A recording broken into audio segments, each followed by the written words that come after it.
Chapter 20. The Road to Unity. During the special time of training across China in 1992 and 1993, we enjoyed many wonderful and fruitful times with the Lord. When God is blessing us, the devil is always active, doing his best to try and stop the advance of the kingdom of God. Satan tried to extinguish the fire of the Lord through persecution and hardship, but God continually poured His oil into our lamps, making our flames grow higher and brighter. At the start of 1994, God showed me that the different house church networks must be unified before He would truly pour out His power on China. Throughout the 1970s, there had been just one house church movement in China.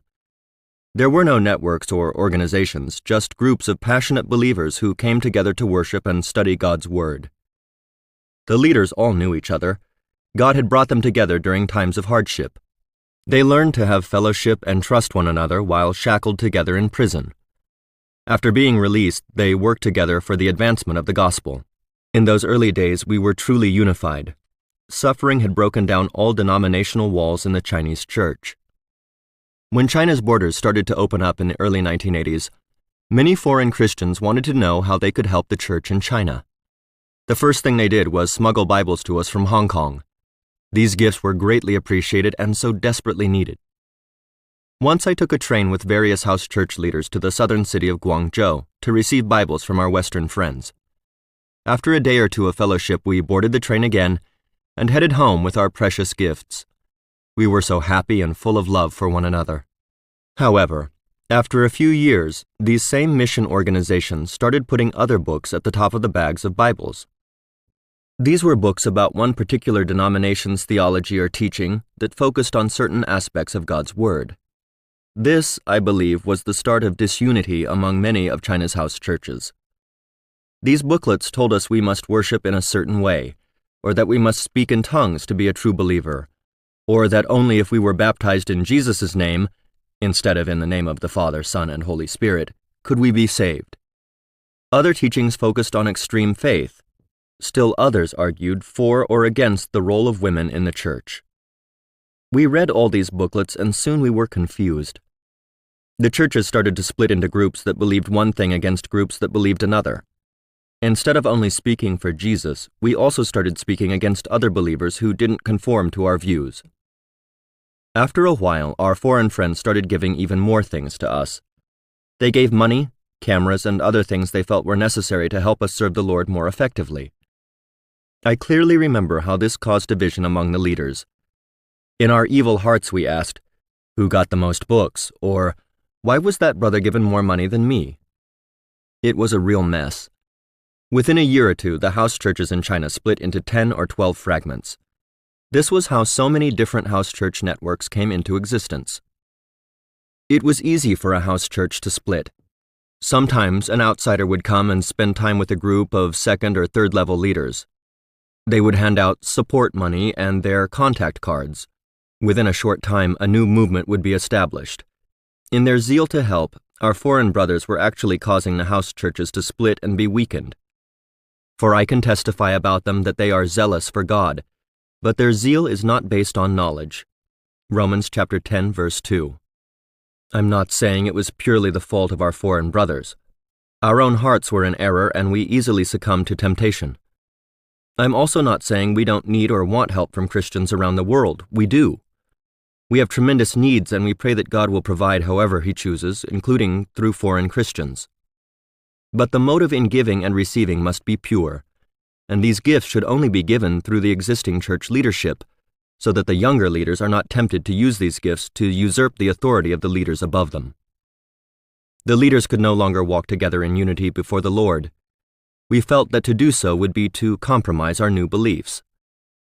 This situation gradually worsened for more than 15 years, until some house church networks believed they were the only ones who held the truth, and despised other groups as cults that should be avoided at all costs. The leaders no longer spoke to or loved one another.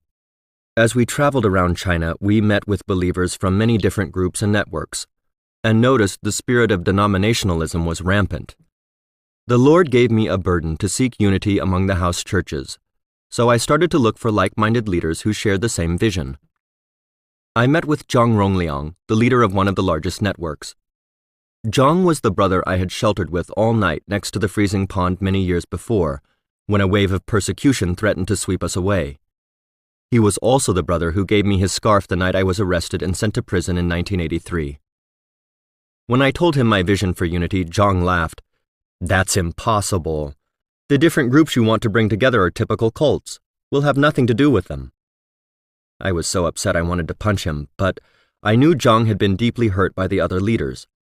In years gone by, Zhang had greatly respected Brother Xu, the leader of the Born-Again House Church network. One day, Zhang heard Xu was conducting meetings in a village about 20 kilometers away. Having not seen Xu for a few years, Zhang decided to ride his bicycle to talk with him. When Zhang arrived at the entrance to the village, Brother Xu's co-workers, who had been posted outside to watch for trouble, stopped Zhang and refused to let him enter. They didn't know who Zhang was. In their zeal, they refused to go and check with Xu and ordered Zhang to leave. The truth is that if Brother Xu had been told Zhang was outside, he would have come and hugged him dearly. Because of many sorry incidents and misunderstandings like this, distrust and bitterness sprang up in the hearts of many house church leaders against one another. I also traveled to the eastern cities of Shanghai and Wenzhou, where I met with some old men who were leaders of the church. They weren't able to accept my vision for unity. They said there was no way they'd ever work with the other groups. I left greatly discouraged and deeply grieved. I felt like giving up. The vision for unity seemed impossible, but the Holy Spirit told me, "Don't cry. You're not my first choice to bring unity among my people. Several others were called, but did not persevere in the vision." I rededicated myself to the Lord and to the vision He had given me. God encouraged me from Matthew chapter 19, verse 26. "With man this is impossible, but with God all things are possible." The first breakthrough came when I met with Brother Xu and his sister Deborah in 1994. I shared the vision for the Chinese church to take the gospel outside China as missionaries, but told them this would never happen as long as the house churches remained divided and full of hate for one another. The servant of God, Brother Xu, said to me, "From today, we will live for the same vision. We will love each other like Jonathan and David." Brother Xu and his group became the first to join the unity movement. We arranged for Zhang Rongliang and the leaders of his Fangcheng church to meet with us. This was a big step because of the tension that had existed between his group and Brother Xu's group for many years. The day before Zhang arrived, we had a time of prayer. Brother Fan said, "Brother Xu, I believe the Lord has given me a word for you, but I'm not sure you can accept it."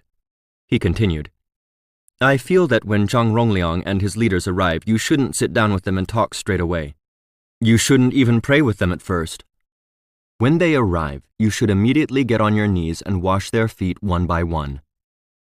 Brother Xu, who leads millions of believers across China, immediately responded, "I accept this as a word from the Lord. I'll certainly wash their feet." The next day, Zhang Rongliang and his co-workers arrived. Everyone greeted each other and sat down for a meal. Then we all started to talk. For 13 years, there had been no contact between the two groups.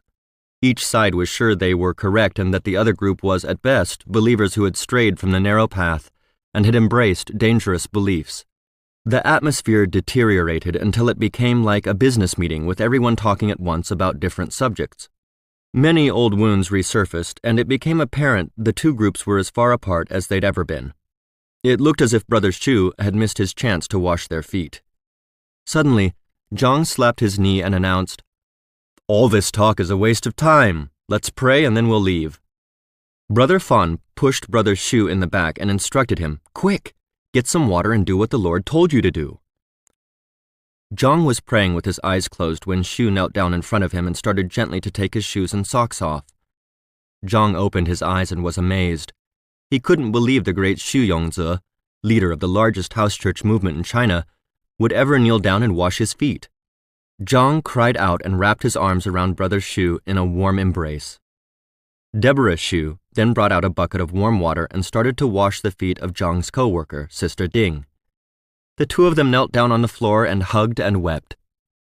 13 years of rumors, bitterness, and jealousies were washed away. Everyone in the room sought the Lord's mercy and forgiveness. Many confessions of sin were made from one leader to another. It was a powerful time. Puddles of tears formed on the floor of that blessed place. We sang together. When the sun starts to set, our hearts long to go home, for we are one family forever. We left the family when we were young and launched out on our own paths. Each of us has suffered alone, so now we can understand each other's pain.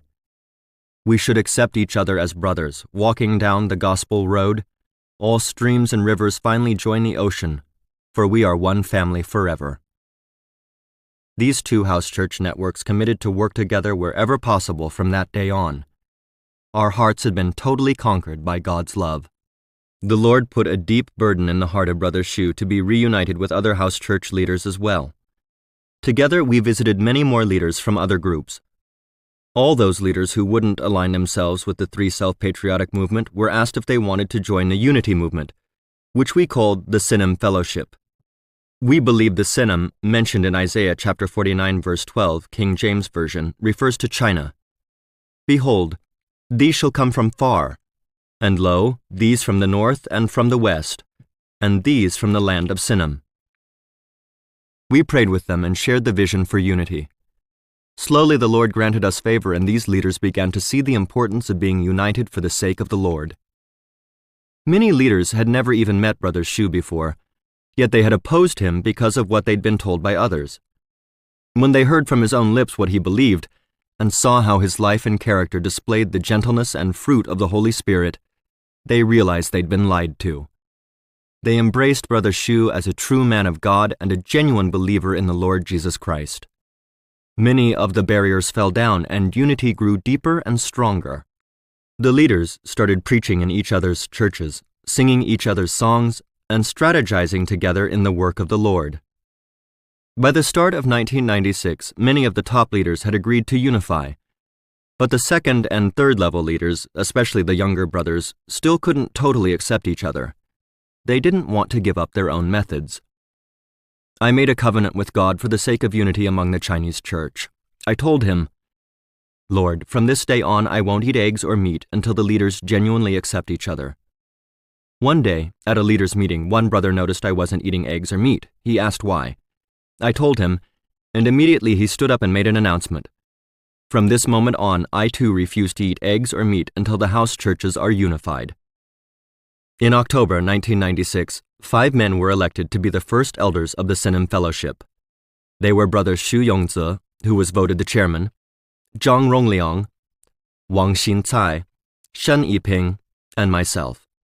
Each man represented a different house church network. In November 1996, the leaders of the 5 networks met together in Shanghai for our very first official Synim meeting. God again moved in a fresh and powerful way, breaking down barriers. Some leaders confessed they had harbored ill feelings against the other groups for many years. They repented before God and asked forgiveness from those present. Brother Ch.20 stood up and said, "We don't want to follow our own pet doctrines anymore. We want to learn from one another's strengths and change in whatever way the Lord wants in order to make us stronger and closer to Jesus." Although not all differences were ironed out, the leaders got to know each other for the first time and saw how they had far more in common than they had reasons to remain separate. They also found their theological differences centered upon issues that weren't essential to the faith. Each group clearly heard how God was moving in wonderful ways among the other groups represented in the meeting, and gave glory to God. We decided to speak in each other's churches and to share Bibles and resources between us, so that 1 or 2 groups would not end up receiving the majority of help from overseas Christians, while other groups got nothing. On the second day, all the leaders took communion together. It was probably the first time in more than 50 years that the top leaders of China's church had taken the Lord's Supper in unity. The unity movement continues to this day, although in 2002 the leaders decided to drop the title Synim and just meet as brothers in Christ without an official name. Several more house church networks have joined. At a special meeting in January 2000, the leaders for the first time estimated the number of believers in their networks. The combined total was 58 million.